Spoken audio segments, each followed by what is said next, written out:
ازيكم عاملين ايه؟ يا رب تكونوا بخير. النهارده ان شاء الله هنعمل مع بعض عيش التورتيلا او التورتيه بدقيق القمح الكامل. حاجه بقى كده صحيه جدا، وبجد ريحتها وطعمها تحفه، مش هتفرقيهم عن العيش اللي هو بدقيق الابيض العادي.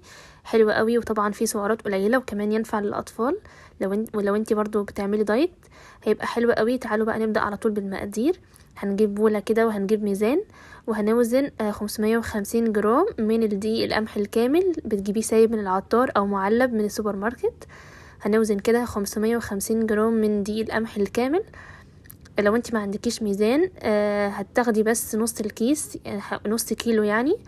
وهنضيف عليهم نص معلقة من البيكنج باودر، ونص معلقة من الملح، نص معلقة صغيرين. وكمان عندي ربع كوباية من الزيت، ممكن زيت زيتون او زيت نباتي عادي، بس طبعا الصحي اكتر هيبقى زيت زيتون علشان الوصفة كلها تبقى صحية. وهضيف معاهم بقى كده كوباية وربع من المية السخنة، لازم تكون سخنة جدا، ما ينفعش تكون باردة. هحطهم بقى كده في العجان. لو ما عندكيش عجان هتشتغلي طبعا بايدك عادي. الوصفة سهلة قوي، مش محتاجة اصلا عجان. هضيف بقى كده الدقيق مع الملح مع البيكنج باودر مع الزيت. هشغل بس كده ثانيتين، وبعد كده هضيف المية بالتدريج لحد ما العجينة تلم معايا. وبعد كده بقى هشغل على سرعة عالية قوي قوي لحد ما العجينة كلها تلم وتفصل من العجان. هي هتاخد ضرب حوالي بالعجان حوالي بالظبط 7 دقايق او 5 دقايق. هلاقي العجينة كده بدأت تفصل من الجوانب، وكده خلاص هعرف ان العجينة بتاعتي بقت جاهزة، وتبقى طرية كده وفي الايد وملمسها ناعم زي ما هتشوفوا دلوقتي كده في الفيديو. كده خلاص اهي بدأت تلم. هقفل بقى كده وهشوف بقى ملمس العجينة بتاعي بقى عامل ازاي. شايفين بقى كده العجينة طرية جدا جدا جدا. انا بس ايدي اصلا كانت ملزقة، لكن هي العجينة مش بتلزق ولا اي حاجة، طرية وناعمة حلوة قوي. هاخدها بقى كده في بولة على جنب، وهسيبها بقى ترتاح كده 10 دقايق.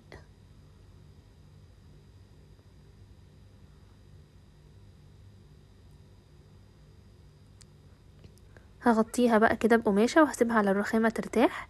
وبعد كده بقى هاخدها بعد ما ترتاح وهفردها، وهقطعها بقى كده لكور. كل كورة تقريبا هتبقى وزنها 100 جرام. وبعد كده بقى هحضر المكبس او اللي هو بيفرد العجينة او العيش التورتيلا. ممكن طبعا لو مش عندكم تفرشوا كده طبقة من الدقيق على الرخامة، وتجيبوا بقى النشابة وتفردوا كل واحدة، وتجيبوا طبق وتقسموها يعني او تقطعوها على شكل الطبق بالظبط علشان تكون متساوية. انا هقطع العجينة كلها مرة واحدة لكور صغيرة، وبعد كده هغطيهم بقماشة وهسيبهم برضو يرتاحوا كده 10 دقايق تاني. وبعد كده بقى هبتدي افرد واحدة واحدة، وهسيبهم برضو كلهم على جنب علشان لما اجي بقى اشتغل على النار يكون كله جاهز معايا. انا هحطهم كده في المكبس زي ما انتوا شايفين، وهفردهم ما بين طبقتين من كيس بلاستيك علشان ما يلزقوش. زي ما انتوا شايفين كده السمك بتاعها. هفردهم بقى في طبق، وما بين قطعة وقطعة هحط برضو طبقة من الكيس البلاستيك.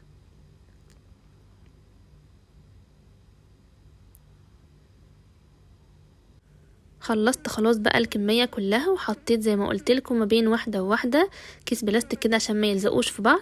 دلوقتي بقى هسخن طاسة على النار. طبعا لازم استناها تسخن جدا، لازم تسخن قوي علشان العيش ما يلزقش في الطاسة. مش هدهنها اي حاجة، بس اهم حاجة ان الطاسة بتاعتك طبعا تكون من النوع اللي هي الاكل مش بيلزق فيها، تكون مثلا تيفال مثلا او جرانيت. وهبتدي بقى احط اول رغيف عملته او اول عيش عملته، واسيبه كده دقيقة على كل وش. هلاقيه بقى كده بيتنفخ. انا هنا لقيت ان العيش كنت عاملاه يعني سمكه تخين شوية، ففردته اكتر، فالرغيف اللي بعديه هيبقى مفرود اكتر، وكمان هيبقى يعني سمكه كده رفيع زي ما انتوا شايفين، فهيبقى احلى بكتير. فانتوا طبعا يعني على قد ما تقدروا ان انتوا ترفعوا السمك بتاعه. زي ما انتوا شايفين كده هيبتدي اهو يعني يرتفع كده من اماكن واماكن، فكده خلاص معناه ان العيش بتاعك ناجح. اول لما بقى تطلعيه لازم تطلعيه على فوطه علشان ما ينشفش من الهواء. كده خلاص بقى انا خلصت الكميه كلها. برضو زي ما قلت لكم لازم تغطوه في فوطه من فوق ومن تحت.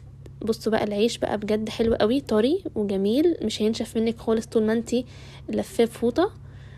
اول ما يبرد بقى هتلفيه، تاخدي الكميه اللي انت عايزاها وتحطي الباقي في كيس في الفريزر وتطلعيه كده تحطيه في الميكرويف. هيطلع كده كأنك لسه عاملاه حالا، طازه وجميل. تعملي بقى بيه سندوتشات في الفطار زي ما انا هعمل دلوقتي او في العشاء.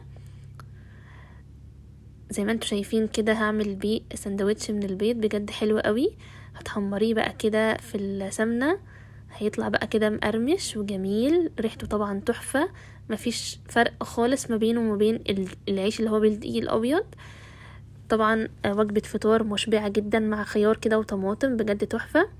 لو عجبك بقى الفيديو ما تنسيش تعملي لي لايك للفيديو علشان يوصل لناس اكتر، وكمان ما تنسيش تعملي لي سبسكرايب علشان تشوفي كل فيديوهات اللي جايه.